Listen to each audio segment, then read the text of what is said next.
My buddy that does the brand management and art stuff, he deals with artistic people all over the DFW area. And he said, kind of his evangelism spiel, and he's not an evangelist by any means. He said, well, science can't explain creativity. He's like, where does creativity come from? Where does that creative spark? I think it's a great explanation. Like, it's a great kind of way to reach the creative world of, if they don't believe, like, so where do you think this even comes from, you know?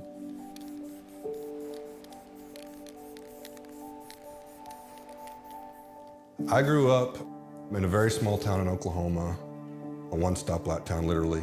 And my parents, at a very early age, were taking us to church. And so I think I truly accepted Christ probably around the 5th or 6th grade, but I wouldn't say I knew Christ until high school.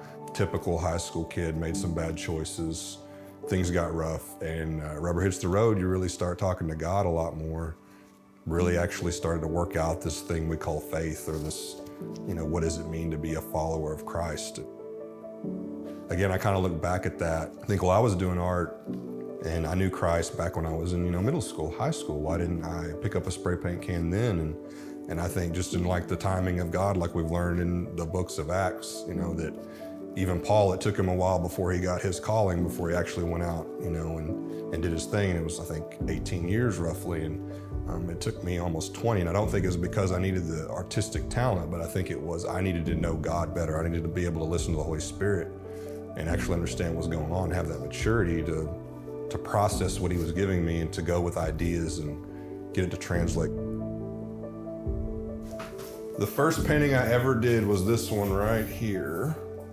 This is part of when I got, was wondering, is it going to be offensive or not? Because it was around Easter, and I got the idea, like, do we even know the sacrifice Jesus made? Like, do we view it as just an event, or do we actually, feel it, or is it all about us? Which that's kind of the selfie culture, I think, is doesn't matter what's going on, it's all about you. And I was like, oh, I think that might actually work. So this was the very first one. I, of course, made some mistakes, learned a lot. I redid this one.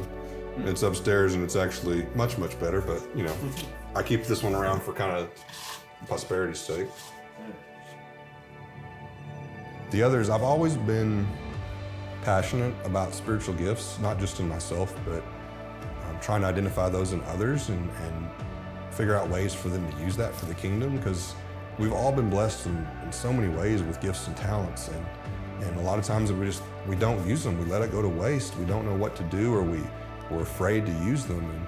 And I think that's one thing that God's really showed me on this is, he said, all right, you can elevate Craig and do spray paint and do something that only you want to do and what you think is cool, or you can elevate the kingdom. You can do it for me, like the Holy Spirit said, and I had to make that choice, and I chose to elevate for the kingdom. So I'm really passionate about people finding their spiritual gifts, or if they don't know, helping them figure it out so we can put them on the right path, because there's always some crazy way that we can use them for the kingdom. And I think that's what's so awesome is we're all made in different ways, and we all have ideas that aren't the same, and that's intentional. God made us that way. God wanted us to be different and to use these to build up the body, however that looks.